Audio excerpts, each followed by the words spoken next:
A pesar de los esfuerzos, Colombia sigue teniendo múltiples retos en materia de competitividad. Lo vimos a lo largo de los 12 pilares y hoy incluso vamos a profundizar en cada uno de los pilares para entender un poco más algunas de las problemáticas que manifiestan ese rezago de Colombia en materia de competitividad.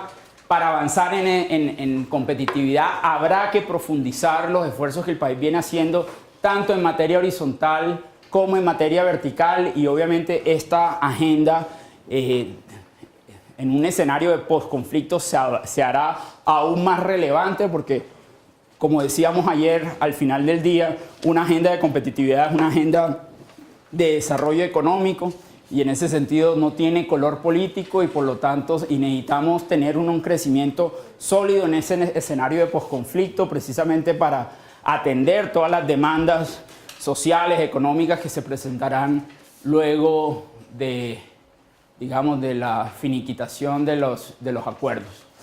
Y la buena noticia, y digamos el spin positivo con el que termina esa primera clase, es que afortunadamente Colombia tiene una arquitectura institucional a la que es ese Sistema Nacional de Competitividad, Ciencia, Tecnología e Innovación, que es un gran activo que Colombia va a tener que aprovechar mucho más.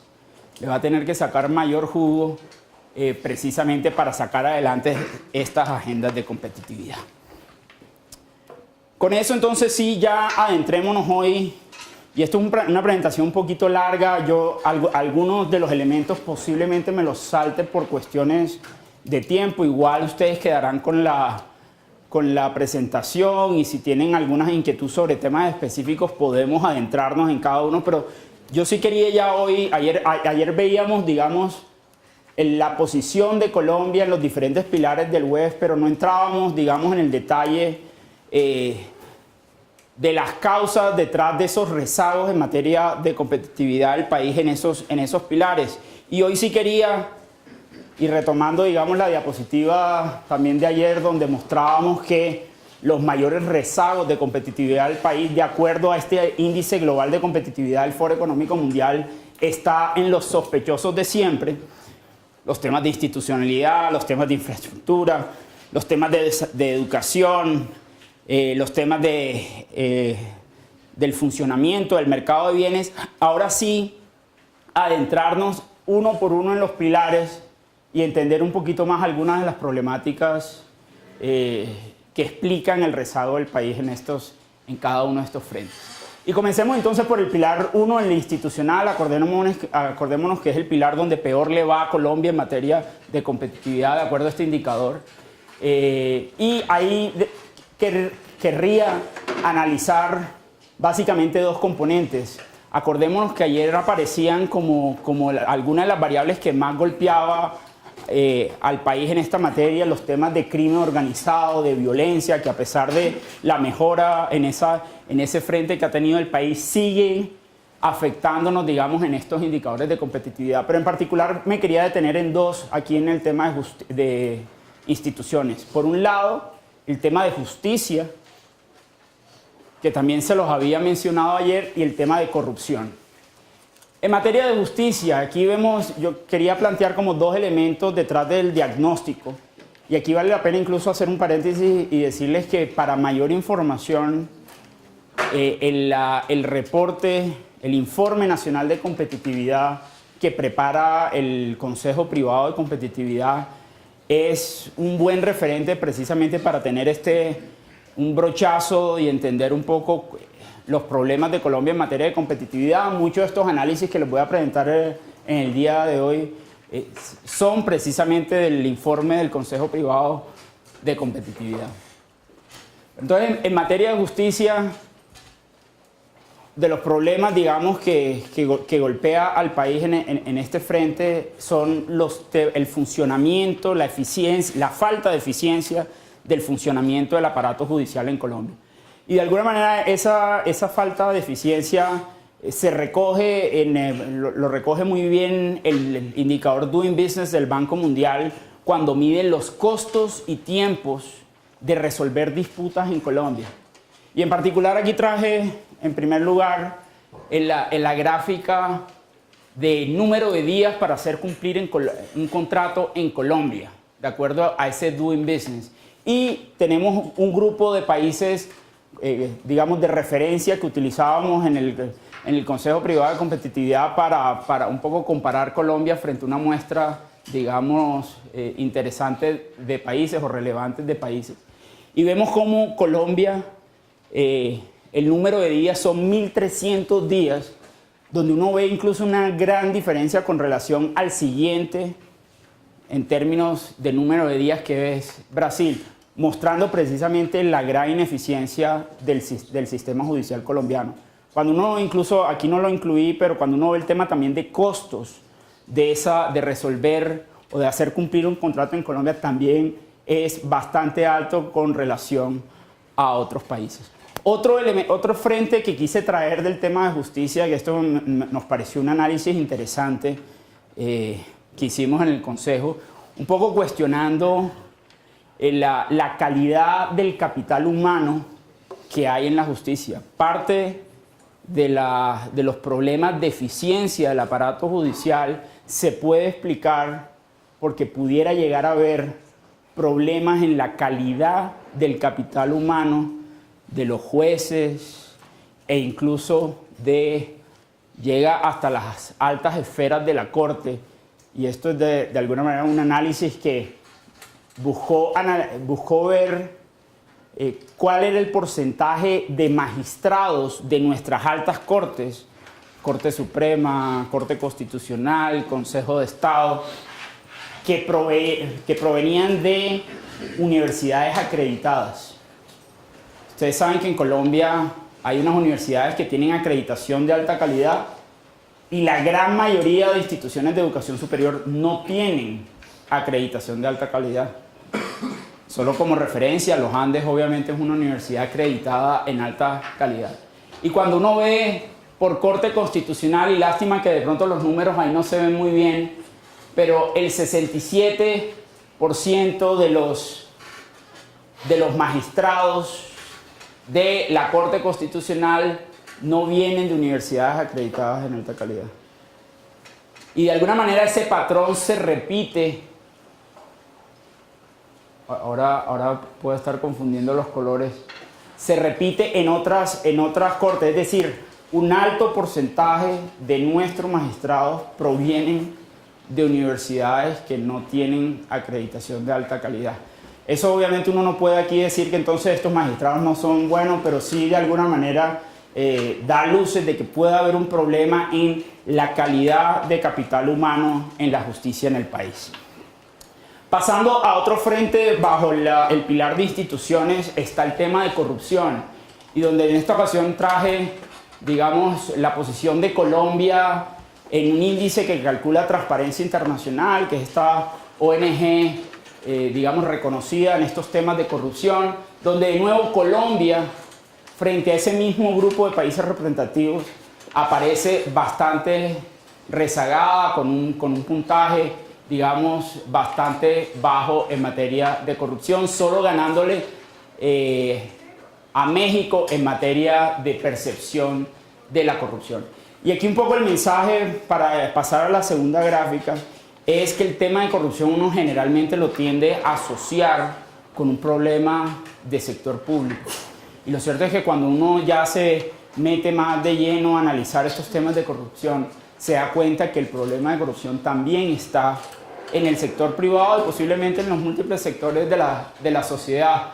Lo cierto es que cuando uno ve y analiza, digamos, datos de corrupción o de percepción de la corrupción en el sector privado, uno ve que Colombia también aparece rezagado en esos frentes. Aquí quise traer a colación la posición de Colombia en el Foro Económico Mundial en términos de comportamiento ético de las firmas, donde Colombia de nuevo aparece en el puesto 109 entre 140 países. Como voy a hacer en cada uno de estos pilares, voy a tratar de plantear, posiblemente sin profundizar, algunas de las propuestas que desde el Consejo Privado planteábamos para que el país avanzara en materia, en cada uno de estos pilares de competitividad. Sí, José David. En la gráfica anterior decía cómo se puede medir la ética de las firmas o qué significa que sea mayor. O sea, esto es una pregunta que cae dentro de ese 70% de preguntas de percepción a los empresarios. Es decir, se le pregunta a los mismos empresarios sobre el comportamiento ético de las firmas. Ellos dan un puntaje y ese puntaje se compara con los otros países y eso es lo que resulta de... Hay mediciones de otras fuentes, digamos, con datos un poco más duros, entre comillas, que también de alguna manera confirman ese problema de corrupción en el sector privado. ¿Ahí es mejor entre más alto o entre más bajo? O sea, más ético, Más ético es más alto. Aquí está el puntaje, ya esto no es la posición de Colombia, sino el puntaje en el indicador del Foro Económico Mundial, donde para cada una de las preguntas que hacen parte de ese 70% de preguntas de variables de percepción, la calificación va de 1 a 7. Y Colombia en esa variable obtiene 3.5. Como les comentaba y como vamos a hacer para cada uno de los pilares, planteo algunas de las propuestas que del Consejo hacíamos para mejorar frente a esos dos temas, el tema de justicia y el tema de corrupción. En materia de justicia, seguimos proponiendo, porque esto todavía no se ha implementado, acelerar la implementación de la utilización de tecnología de la información y comunicaciones en justicia. Colombia todavía muchos de los procesos y demás se manejan en folios y esos son toneladas de folios, cuando efectivamente ya las TIC nos podrían proveer una forma mucho más eficiente de manejar y de operar el sistema de justicia. Y en particular proponíamos la creación del expediente digital judicial. Adicionalmente proponíamos, y seguimos proponiendo, un concurso de méritos y elevar los requisitos necesarios para ser juez, precisamente para abordar ese problema de calidad del capital humano de la justicia que estábamos evidenciando desde el Consejo Privado de Competitividad. En tercer lugar, y siguiendo con el tema de justicia, proponíamos adoptar la figura que se conoce como precedente judicial vinculante. Parte de los problemas de justicia en materia de competitividad, es decir, desde la visión del sector privado, es que no hay seguridad jurídica y casos que de alguna manera se vienen juzgando de X forma, en un determinado caso se pueden juzgar de forma diferente, en la medida en que aquí en Colombia no opera precisamente la figura como se opera, digamos, en la jurisprudencia americana del precedente judicial. En Estados Unidos uno sabe si la justicia ha venido, digamos, emitiendo un fallo en cierta forma, en un determinado, digamos, tipo de casos, que lo seguirá haciendo si de alguna manera las circunstancias no cambian. Aquí en Colombia no existe eso y eso genera mucha incertidumbre jurídica para los empresarios y es en ese sentido que proponíamos la implementación del precedente judicial vinculante.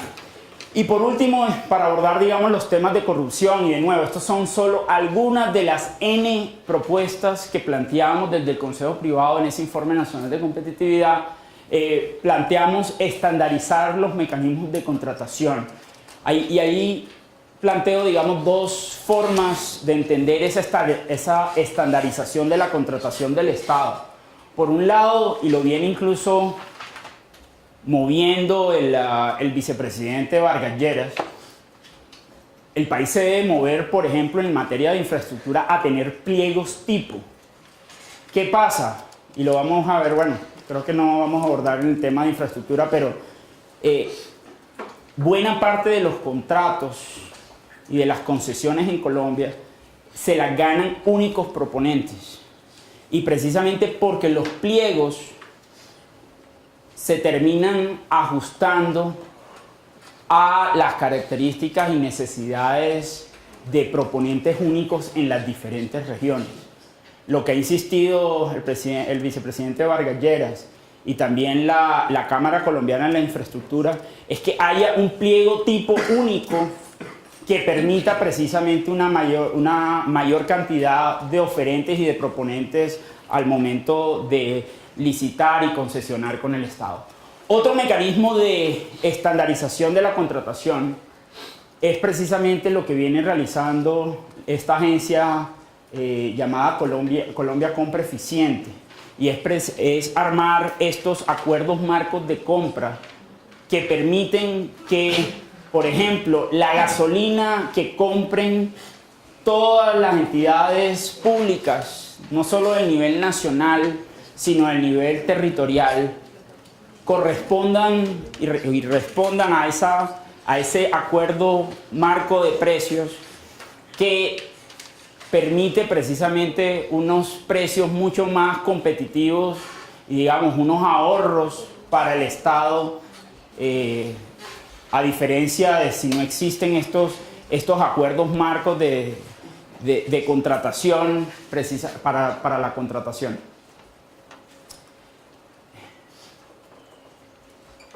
Pasando al pilar segundo, al de infraestructura, yo ya ayer les mencionaba, y ese va a ser, digamos, el mantra de este pilar en esta clase, y es los rezagos en competitividad logística en Colombia no solo dependen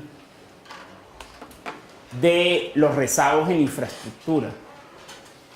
Yo desde hace algunos años acuñé una frase donde decía que ojalá no nos sorprenda el día que empecemos a cortar todas las cintas de todas estas obras de infraestructura, ahora con estas olas de 4G, y nos demos cuenta que seguimos teniendo problemas de competitividad logística.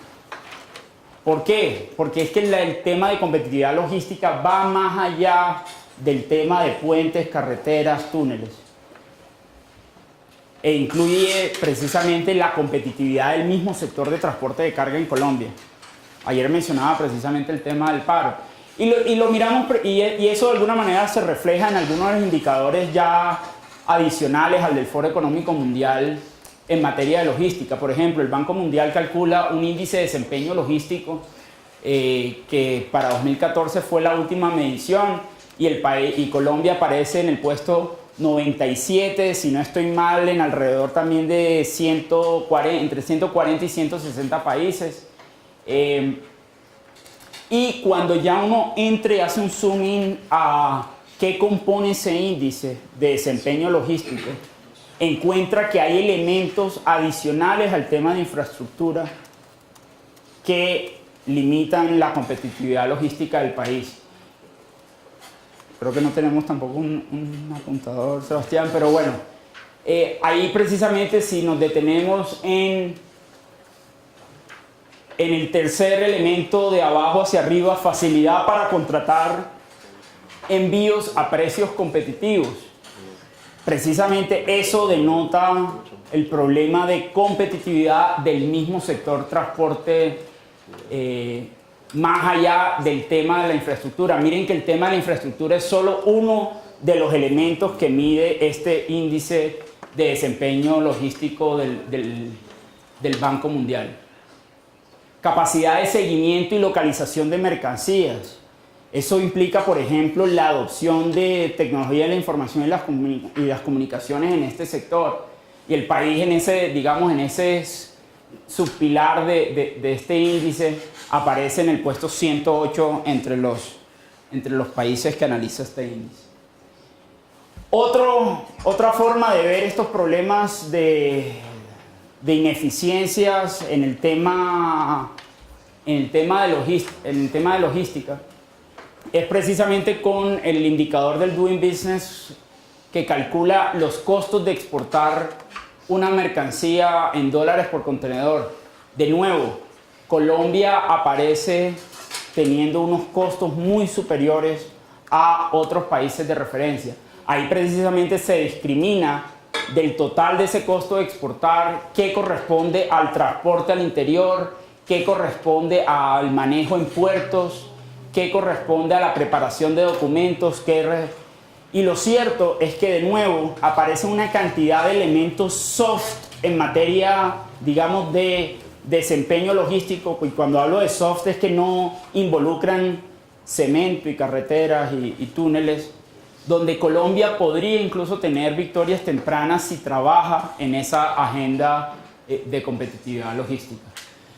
Ya para terminar, digamos, este análisis en el tema más que de infraestructura, de desempeño logístico, que es en últimas lo más importante, mencionar que buena parte del transporte en Colombia es terrestre, cuando hay otros países que tienen, digamos, una composición mucho más balanceada entre los diferentes modos de transporte. Utilizan modo fluvial, modo férreo, que son menos costosos que el transporte terrestre. Colombia va a tener que ahondar sus esfuerzos en materia de lo que se conoce como transporte multimodal, es decir, utilizando diferentes formas de transporte para transportar su mercancía. ¿Cuáles son algunas recomendaciones que hacemos en materia de infraestructura? Continuar los esfuerzos que el país ha venido realizando en inversiones de infraestructura en sus diferentes modalidades. Realmente la semana pasada tuve la oportunidad de oírle una presentación al vicepresidente Vargas Lleras y realmente es incontrovertible los avances que el país viene haciendo. Obviamente nos tomamos varios años poniendo la casa en orden, fortaleciendo la institucionalidad del país para desarrollar unas obras de la magnitud que estamos desarrollando. Hubo todo, digamos, el fortalecimiento institucional que se tradujo, por ejemplo, en la creación de nuevas agencias como la ANI, como el Fondo de Desarrollo Nacional. En fin, se puso la casa en orden, se sacaron una serie de leyes, la ley de infraestructura, la ley de APP, que ha permitido precisamente y que permitirá ver las obras ya terminadas en algunos cuantos años. Pero a esa agenda de cemento, de túneles, de carreteras, habrá que agregarle una agenda de competitividad para el sector de logística que busque convertir el sector de transporte de carga en un sector de talla mundial. Ahí precisamente habrá que hacer ajustes en materia normativa para el sector. Pues, no sé si aquí alguno sabe, pero durante muchos años aquí en Colombia nos rigió una famosa tabla de fletes que definía un flete mínimo que había que pagar en Colombia para transportar la carga. Eso obviamente premiaba a una cantidad de actores ineficientes y eso solo fue hace unos pocos años que finalmente el gobierno decidió acabar con la tabla de fletes y permitir, digamos, un esquema vigilado de precios operando en ese mercado. Eso solo para mencionar que hay todo un tema de ajustes normativos que habrá que hacer precisamente para propiciar una mayor competitividad de ese sector. Y en ese mismo sentido va la última recomendación: acelerar una política nacional de logística y atraer al sector privado a que invierta en el establecimiento de plataformas logísticas. Pasando al pilar de ambiente macroeconómico, destacar básicamente dos elementos. Ya lo había mencionado yo ayer, pero en primer lugar el tema de déficit presupuestal. Claramente la caída en los precios de los commodities y particularmente del petróleo ha golpeado fuertemente las finanzas del Estado y se puede ver precisamente en el desempeño del déficit fiscal, que ha venido precisamente incrementándose ese déficit y se estima que para 2016 va a llegar a niveles de 3.6. Esto a pesar de que Colombia hoy en día, y posiblemente saben, tiene operando una regla fiscal que de alguna manera es una camisa de fuerza que se autoimpuso el gobierno para lograr unos mejores ratings crediticios a nivel internacional que le permitan un financiamiento al gobierno menos costoso. Esa regla fiscal permite precisamente ajustes si hay estos choques, digamos, estructurales como los que se dio con la caída del precio del petróleo, pero de nuevo, sí mencionar que a pesar de que Colombia tiene una regla fiscal, ese déficit ha venido incrementándose. La otra variable que de alguna manera se nos ha escapado un poco de las manos y se le escapó al Banco de la República es precisamente la inflación. Ustedes saben que por mandato constitucional, el Banco de la República tiene como misión es garantizar la estabilidad de precios, y ya cuando habíamos logrado, digamos, tasas de inflación de país, digamos, desarrollado, con una estrategia de inflation targeting que se conoce, que habíamos llegado a niveles de 3, 4%, para lo que va del año 2016 ya tenemos inflaciones acumuladas anuales de casi 9%. Esto obviamente traerlo a colación porque tanto el tema del déficit como el tema de inflación nos va a golpear de forma importante en el indicador global de competitividad que debe estar saliendo en los próximos días, que va a deteriorar, digamos, la posición de Colombia en un pilar que tradicionalmente a Colombia le ha ido bien, porque como decía ayer, Colombia siempre se ha caracterizado por tener un manejo macroeconómico bastante ortodoxo, bastante prudente. Y es en ese sentido que la recomendación un poco en este frente es: Colombia debe asegurar que va a continuar con ese manejo prudente en materia macroeconómica, en especial en ese escenario de posconflicto que se avecina. No sé si han oído, pero ya hay algunas voces clamando por un manejo mucho más heterodoxo del tema macroeconómico, precisamente aludiendo que el tema de la paz justifica ser un poco creativo en materia macroeconómica, y posiblemente hay algunos que recomiendan incluso que el país abandone esa regla fiscal que se ha autoimpuesto precisamente para cumplir con unos objetivos de déficit, con unos objetivos de deuda que en últimas logren precisamente esa mejor calificación frente a las acreditadoras internacionales. Pues desde nuestro modesto punto de vista creemos que eso sería una mala fórmula, y en ese sentido abogamos por continuar con la prudencia macroeconómica en el país. Pasando al cuarto pilar, es el pilar de salud y educación básica y media. Empecemos a analizar el tema de salud, y ahí sí importante mostrar, digamos, una perspectiva histórica del comportamiento en materia de cobertura en salud que ha tenido el país, porque eso sí es totalmente innegable. Aquí está precisamente el porcentaje de personas afiliadas al sistema de seguridad social en el país, y vemos cómo pasa del año 96 de niveles de 52% a niveles por encima del 95% en 2014.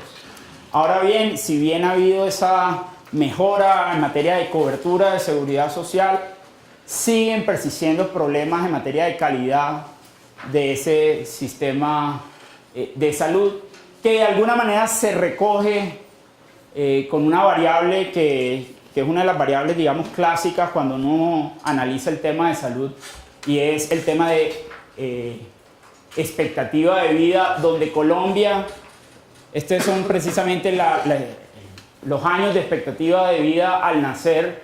Colombia, frente a estos mismos países de referencia, nuevamente aparece en las posiciones de rezago al tener una expectativa de vida de 74 años, cuando hay países como Corea del Sur que están logrando niveles de 82 años. Pasando digamos, al componente de educación básica y media, ayer también les mencionaba que Colombia ha hecho avances importantes en materia de cobertura de la educación básica. Si bien cuando uno ya mira cobertura neta, que es lo que mide el indicador global del Foro Económico Mundial, las cifras no son tan buenas como uno esperaría. Pero lo cierto es que Colombia sí ha avanzado en materia de cobertura en la educación básica. Persisten problemas en primera infancia, por ejemplo. Ahí Colombia tiene unos grandes retos, en este caso no lo analizo, pero eso también lo contempla estos indicadores de competitividad. Pero aquí el mensaje es que esos avances en cobertura no han venido acompañados por avances en calidad de la educación. Y una de las digamos, de las formas en que se refleja esos problemas de calidad es precisamente con el desempeño de los estudiantes colombianos en las pruebas PISA. Estas son las pruebas que hace la OECD y que generalmente toman un grupo de alrededor de 66 países. En las últimas mediciones, Colombia siempre ha aparecido en las posiciones 62, 63, 64 en los 3 frentes que mide esa prueba: en matemática, en lectura y en ciencias. Aquí un poco, y no se ven muy claros los colores, pero la barra roja muestra a los estudiantes colombianos que obtienen, que están por debajo del nivel 2, que es el nivel mínimo que exige o que dice la OECD que debe tener un estudiante para, digamos, para utilizar unas competencias, esas competencias que se evalúan. Y en el caso de Colombia, el 74% de los estudiantes, para el caso de competencias de matemáticas, no cumplen con ese nivel mínimo. Eso de nuevo muestra los grandes retos que tiene Colombia en esa materia. Y otra forma de evidenciar los retos en materia de calidad de la educación es precisamente mirando el desempeño de los estudiantes por diferentes carreras en las pruebas saber. Y uno ahí ya se va dando cuenta de cuál es y quizás uno de los principales problemas detrás de la baja calidad de la educación en Colombia. Cuando uno ve cuáles son cómo es el desempeño de los estudiantes que estudian ciencias de la educación, es decir, estudiantes que van a ser los profesores del mañana, son los que obtienen los peores resultados en las pruebas saber. Entonces, obviamente uno no puede pretender tener una buena calidad de la educación a partir de unos profesores que no están dando la talla. Un poco como alguna vez lo dijo McKinsey, digamos, el techo de la calidad de un sistema de educación lo da precisamente el nivel de calidad de sus profesores. Eso para llevarnos, digamos, al conjunto de recomendaciones, tanto en el tema de salud como en el de educación. Ahí proponemos que para garantizar la sostenibilidad del sistema de salud, este debería financiarse totalmente a través del presupuesto general de la nación, de manera que se eliminen los incentivos a la informalidad. Hoy parte del sistema de salud se financia a través de la nómina. Eso puede estar generando incentivos para la informalidad en el país, particularmente cuando ya no existe diferencial entre el régimen subsidiado y el régimen contributivo en salud. En segundo lugar, y siempre lo hemos propuesto, habrá que introducir mecanismos de pago por desempeño para las EPS en el país, de manera que se generen incentivos para que realmente trabajen en mejorar la calidad de la prestación y la calidad de la salud al final del colombiano. Y en materia de educación, buena parte de nuestras recomendaciones apuntaban a mejorar la calidad del docente en el país. Ahí precisamente habrá que trabajar fuertemente en atraer mejores bachilleres a la carrera. Usualmente son los peores estudiantes de nuevo los que terminan estudiando pedagogía y carreras docentes y son los que terminan siendo los profesores de nuestros niños. Habrá que cambiar un poco incluso la visión que tenemos los colombianos de la profesión docente precisamente para que los buenos estudiantes, como ocurre incluso en los países que queremos emular, Finlandia, los países en general escandinavos, son los mejores estudiantes de las clases los que se atreven a asumir, digamos, el rol de profesores, y eso explica en buena medida el buen desempeño de esos países. Sí, por favor. Se comentaba alguna vez que el problema de la sostenibilidad del sector salud, que cuando se hizo la ley 100, se pensó que iba a aumentar la formalización del empleo. Ahorita, ¿esto ha venido aumentando o cómo se ha venido dando? Porque no se ven avances en formalización y por eso el sistema no tiene fondos. Ahorita precisamente vamos a ver el tema de informalidad, pero precisamente parte del problema de informalidad en Colombia lo explican los costos laborales no salariales que en algunos casos incluye el componente de financiación de la salud. Entonces, eso para decir, mejor yo con la ley 100, yo no creería que el objetivo era combatir la informalidad, porque todo lo contrario, le imponía un costo a la nómina para la financiación de la salud. Ese costo se ha venido disminuyendo y hace algunos años tuvimos una reforma tributaria que disminuyó esos costos laborales no salariales, lo vamos a ver ahorita más adelante, y eso ha venido, digamos, cambiando la tendencia de la informalidad en el país. Incluso el ministro de Hacienda tiene unas gráficas donde muestra que a partir, digamos, de esa reforma empiezan a generarse mucho más empleos formales en Colombia que informales.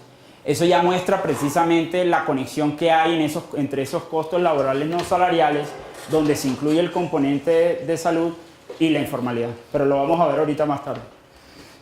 Siguiendo con el tema de educación, obviamente no solo hay que atraer a los mejores bachilleres a la carrera docente, sino que ya con el stock de maestros que tenemos hay que reentrenarlos para mejorar, digamos, su competencia de pedagogía. Y adicionalmente, veníamos proponiendo que hay que implementar evaluaciones de desempeño a todos los docentes para permanencia y ascenso en la carrera docente. Yo no sé si ustedes conocen esta gran discusión que ha habido en el país sobre el tema de evaluación de los maestros. En algún momento teníamos dos estatutos que cobijaban, digamos, a nuestro stock de profesores.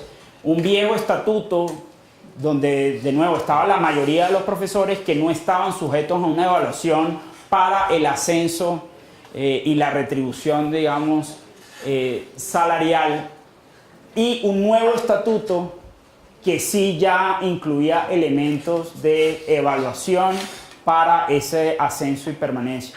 En algún momento, precisamente a raíz de una huelga de los maestros en el país, esa, digamos, división de los estatutos y esa figura de la evaluación docente se ha venido, digamos, desdibujando.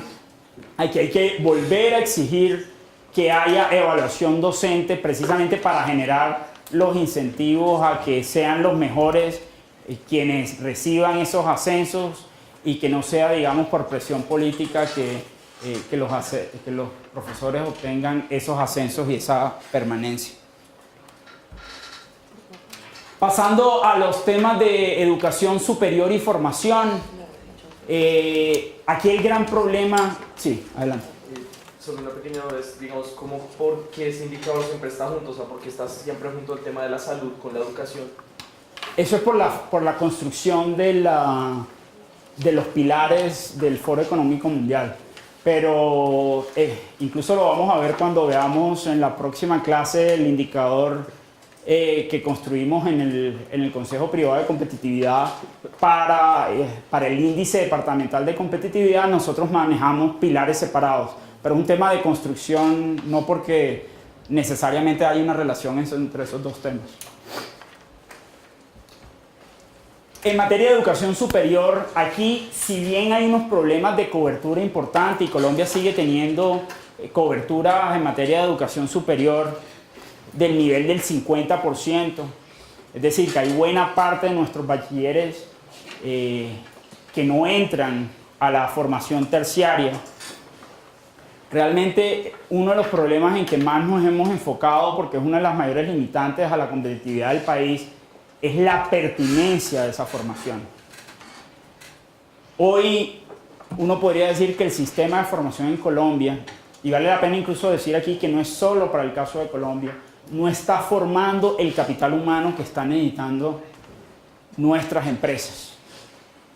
Y ahí precisamente esa primera gráfica muestra una estadística que calcula esta firma que se llama Manpower Group, donde muestra que el 47% de los empresarios en Colombia manifiestan estar teniendo problemas al momento de encontrar capital humano adecuado para sus empresas. Como les decía, no es un problema exclusivo para Colombia, aquí hay otros países que incluso tienen unas cifras peores que la de Colombia, pero lo cierto es que es un tema que golpea fuertemente, digamos, la competitividad del país y particularmente la posibilidad de lograr una diversificación y sofisticación del aparato productivo como lo veíamos en la clase de ayer. Otra gráfica donde se evidencia, digamos, ese problema de la pertinencia de la formación es el 11% de la oferta de empleados son técnicos, mientras el 57% de las demandas, de las vacantes, corresponden a ese nivel técnico. De nuevo, el país está necesitando tener más técnicos y más tecnólogos de buena calidad que sean bien remunerados. Y aquí incluso les comento una anécdota. Hace algunos años identificamos que en Colombia a los soldadores les estaban pagando una plata importante. Si no estoy mal, en ese momento eran alrededor de 4 millones de pesos. Particularmente en el sector de hidrocarburos. Y yo siempre decía que mi hermano menor, que estudió aquí en los Andes, que estudió ingeniería química, en su momento estaba saliendo a buscar trabajo y los salarios que le ofrecían eran de 1 millón, de 1,5 millones. Eso de alguna manera demuestra la falta de técnicos y tecnólogos de buena calidad que hay en el país. ¿Cuáles son algunas recomendaciones en materia de educación superior? Y este tema incluso lo vamos a retomar cuando veamos el tema de política industrial moderna, porque ya cuando uno habla de temas de educación superior, ya uno se mete en terreno de lo que es esa agenda vertical o política industrial moderna.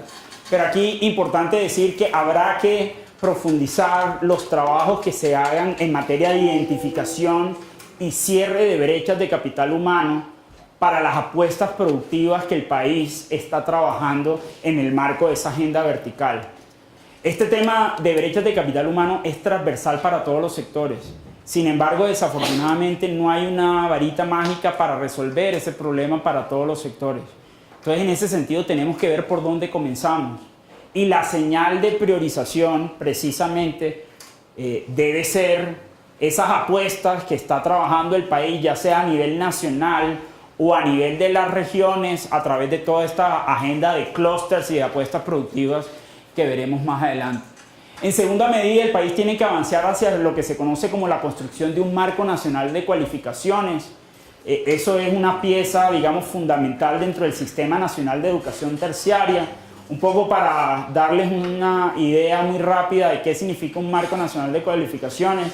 Esto básicamente es una especie de piedra de Rosetta para que los habitantes del planeta, digamos, de los empresarios, puedan hablar el mismo idioma de los habitantes del planeta, del mundo de la formación. Es un esquema que utilizan muchos países desarrollados precisamente para que los programas se puedan ajustar de forma más rápida a las necesidades de formación del sector privado. El país ya viene trabajando en esa agenda, pero nos estamos demorando demasiado en su implementación. Y adicionalmente, buena parte de la formación técnica y tecnológica del SENA en particular debe responder a esas apuestas productivas que viene trabajando el país en el marco de su agenda vertical. Pasando al tema de eficiencia del mercado de bienes, analicemos primero el tema tributario. Dentro del pilar del mercado de bienes está, digamos, el problema de la alta tasa de tributación que tienen las empresas en el país. Pero yo sí quería mostrarles, porque adicionalmente esto es un tema que va a ser adicionalmente muy discutido durante los próximos meses con la presentación de una reforma tributaria y sí quería de pronto gastarme unos minutos acá. En primer lugar, planteando el siguiente análisis, es que Colombia tiene hoy una tasa de tributación total como porcentaje del PIB bastante baja para su nivel de ingreso. Aquí vemos precisamente una línea de regresión muy rápida donde vemos que Colombia tiene niveles de tributación de alrededor de 15-16% en sus últimas cifras, que está por debajo del nivel de tributación que debería tener dado su nivel de ingreso. Es decir, Colombia podría en principio tener una tributación del orden del 20%. Ahora bien, y casi que paso al lado derecho de esta diapositiva, el problema, mejor dicho, cómo uno conjuga el hecho de que la tasa de la tributación, no la tasa, sino la tributación en Colombia sea baja y el hecho de que las empresas estén pagando unas tasas altas. Lo conjuga en la medida en que uno llega a la conclusión de que son muy pocos actores en Colombia y particularmente muy pocas empresas las que realmente soportan buena parte de la carga tributaria del país. Aquí hay un problema de formato con la diapositiva, pero básicamente la parte roja corresponde al impuesto de renta en el país. Esto es del total de impuestos del país. La torta roja corresponde al impuesto de renta. Lo que es como amarillo mostaza corresponde al IVA, y ahí está en buena medida gran parte de la tributación del país. Y cuando uno viene y hace un zoom en esa torta roja y ve el impuesto de renta, el impuesto de renta, o sea, 68% del impuesto de renta se recauda a través de 3.400 empresas en el país. Es una cifra muy baja en términos de número de empresas, aportando una proporción muy importante de ese impuesto. Entonces ya se podrán ir imaginando hacia dónde irán las recomendaciones.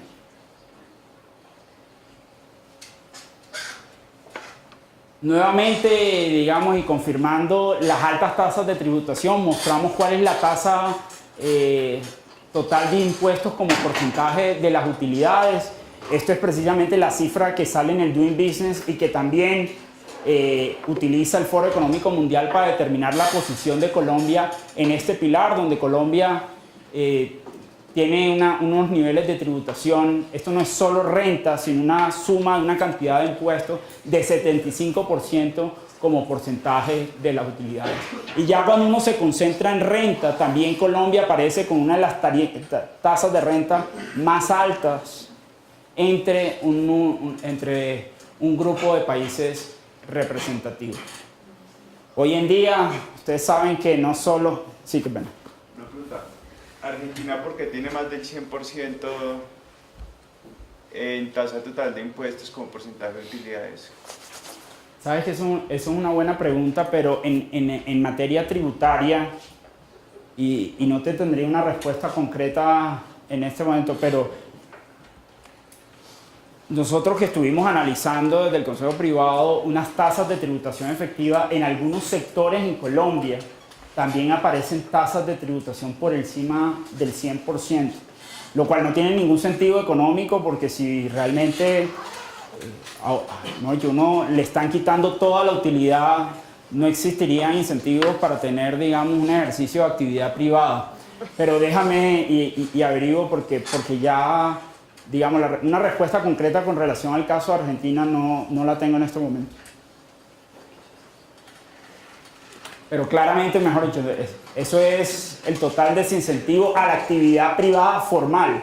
Posiblemente eso lo que está generando es que buena parte de la actividad privada en Argentina, al igual que ocurre en Colombia, con esas altas tasas de tributación, es que operen en una economía informal.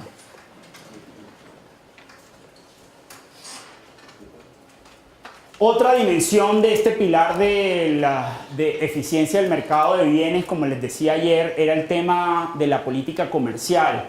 Ayer les mencionaba que Colombia es uno de los países más cerrados cuando se mide precisamente a través de índices de apertura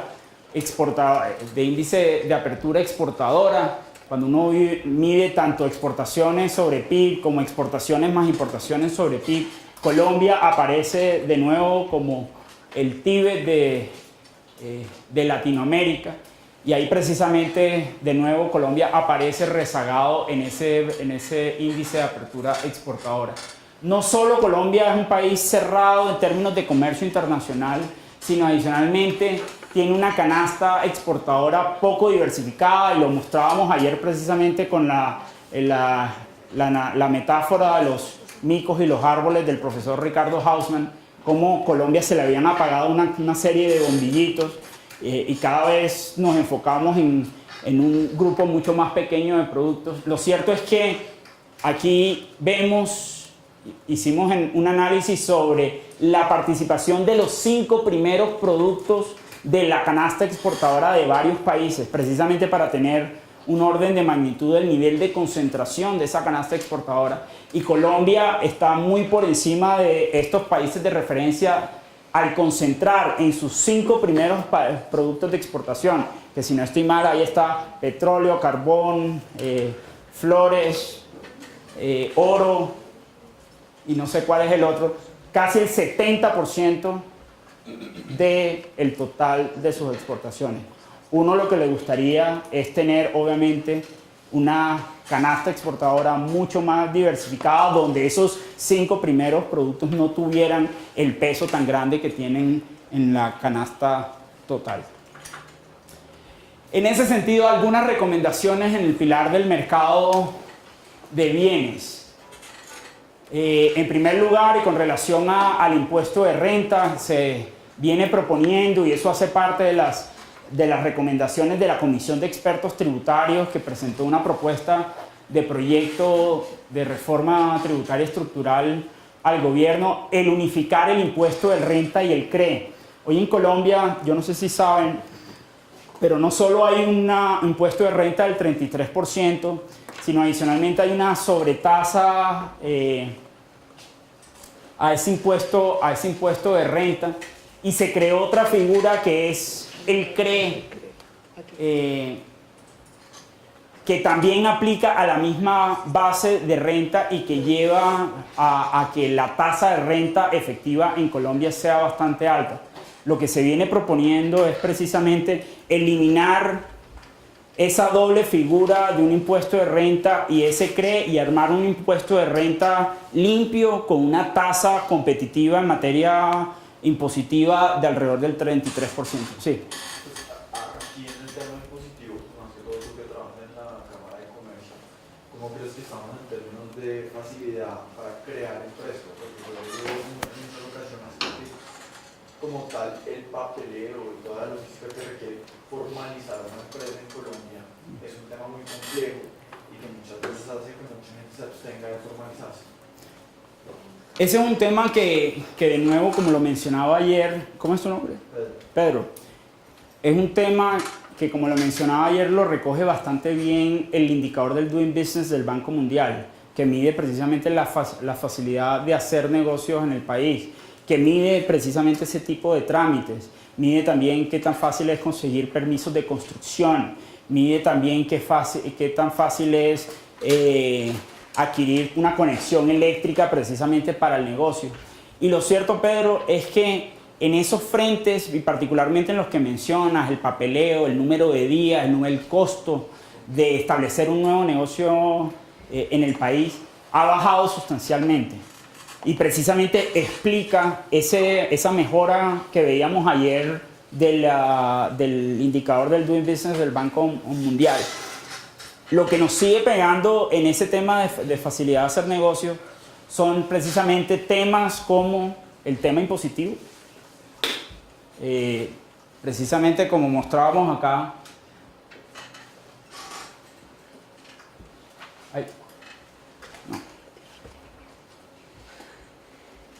como mostrado acá, este dato de tasa total de impuestos como porcentaje de utilidades proviene del doing business.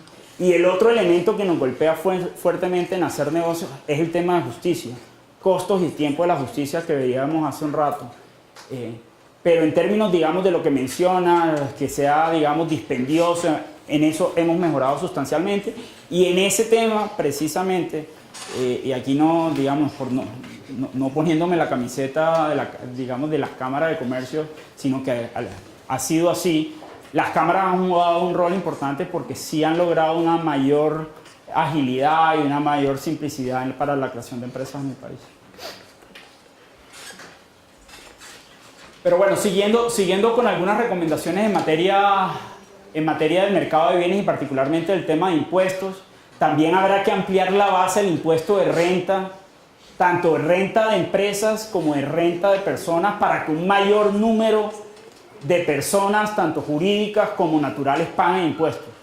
No puede ser que la buena parte de la carga impositiva del país recaiga sobre solo unas cuantas empresas y solo sobre unos cuantos asalariados. Adicionalmente, y yo aquí traje incluso una propuesta bastante radical frente a la que se propuso en la comisión de expertos.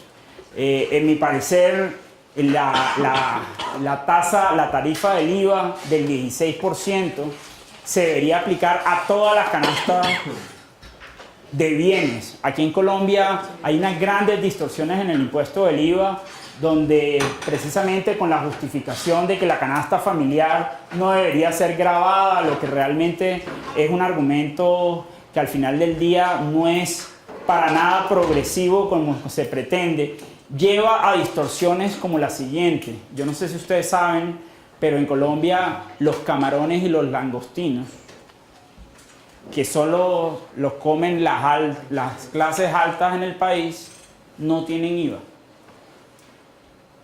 De nuevo, la conexión es más profunda, pero en últimas proviene de todo ese argumento de que la canasta familiar no debería ser gravada, que no tiene ningún sentido porque en general las clases pudientes en Colombia deberíamos estar pagando IVA sobre toda la canasta familiar. Efectivamente, eso puede golpear el ingreso, digamos, puede golpear a las clases menos favorecidas, pero ahí hay mecanismos que se pudieran implementar, incluso de devolución del IVA para esas familias más vulnerables, pero que no darían de alguna manera ese subsidio implícito que tiene el hecho de que las familias pudientes en Colombia no paguen IVA sobre canasta familiar. En fin, el punto aquí siendo que la tarifa del IVA debería aplicarse para todos y eso, digamos, representaría una buena fuente de ingresos en el país. Reducir, por el lado, digamos, comercial, reducir el alto grado de dispersión arancelaria. En Colombia, la tasa arancelaria ha venido cayendo de manera importante. Sin embargo, la tasa promedio arancelaria ha venido, pero sigue habiendo algunos productos que tienen unas altas tasas arancelarias que les dan una protección que al final del día limitan su competitividad. Y por último, una propuesta que en este momento no voy a entrar mucho en detalle, pero que ya la veremos al momento de hablar de política industrial moderna, y es diseñar e implementar un instrumento que compense los costos que asumen los pioneros de nuevas exportaciones.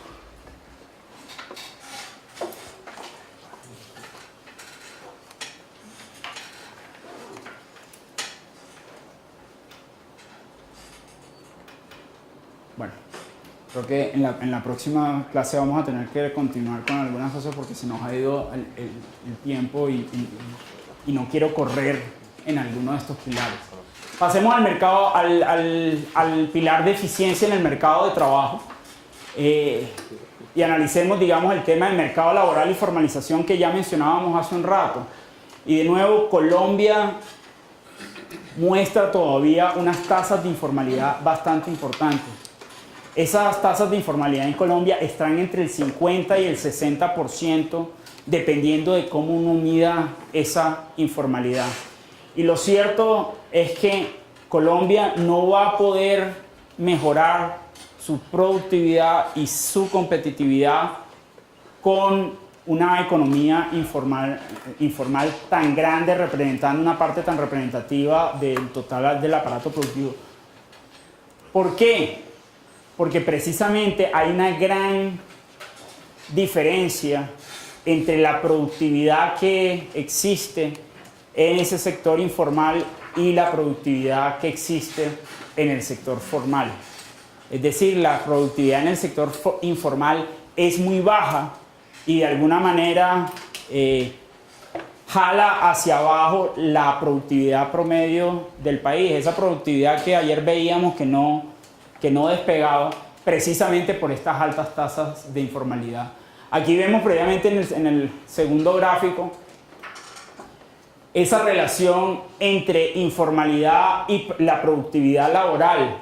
Son aquellos sectores que tienen una menor productividad laboral quienes presentan unas mayores tasas de informalidad, que de alguna manera es obvio que se dé esa situación. Este tema de pensiones sí me lo voy a... Y vamos a hablar rápidamente del pilar de desarrollo del mercado financiero.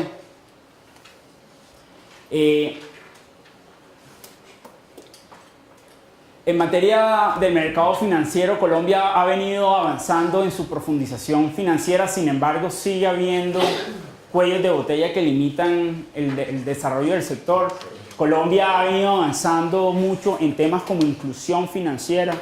En esta ocasión no los traje, digamos, esos indicadores de inclusión, pero en Colombia ya hay una cobertura en materia de municipios y territorios, digamos, cobijados por alguna sucursal bancaria, por algún corresponsal bancario o con algún cajero electrónico. Mejor dicho, estamos llegando a niveles de cobertura total.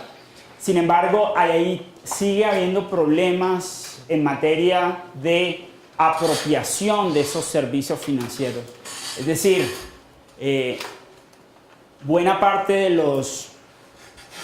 de las cuentas bancarias en Colombia que existen corresponden a cuentas bancarias que se abren para la transferencia de subsidios que entrega el gobierno, programas como Familias en Acción y demás, y que realmente esas cuentas solo se utilizan una vez para retirar esos recursos. O sea, necesitamos crear una mayor cultura financiera, particularmente en esa población más vulnerable en Colombia. Eso por un lado, y no está reflejado en esta gráfica. Pero lo que sí está reflejado en esta primera gráfica es que Colombia también tiene un gran espacio de mejora en materia de profundidad de sus mercados de capitales. Ahí cuando vemos precisamente la capitalización bursátil de Colombia frente al PIB y lo compara uno con otros países, ve que Colombia de nuevo aparece, en este caso, a mitad de tabla con el 60% de capitalización bursátil como porcentaje del PIB.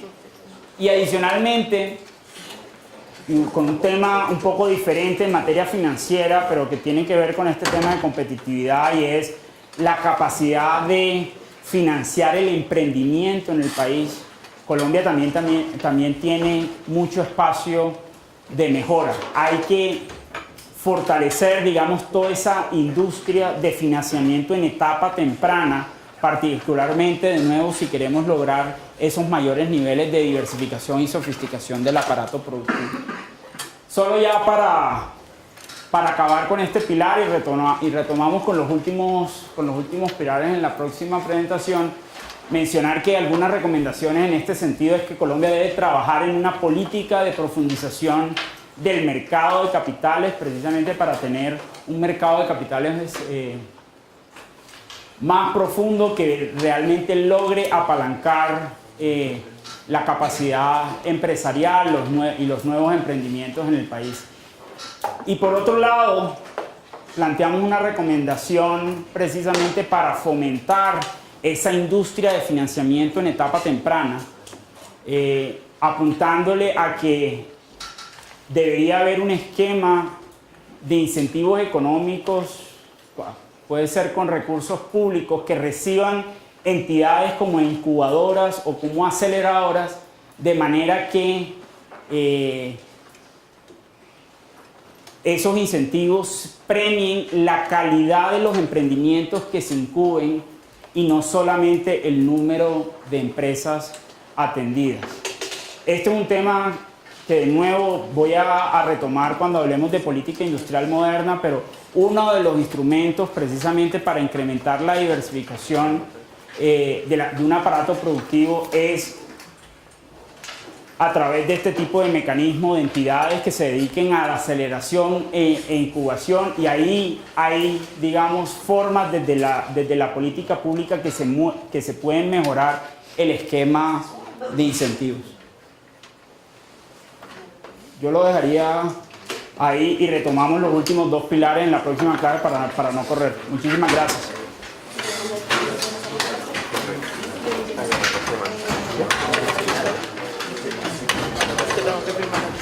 Sí, no, acá sí.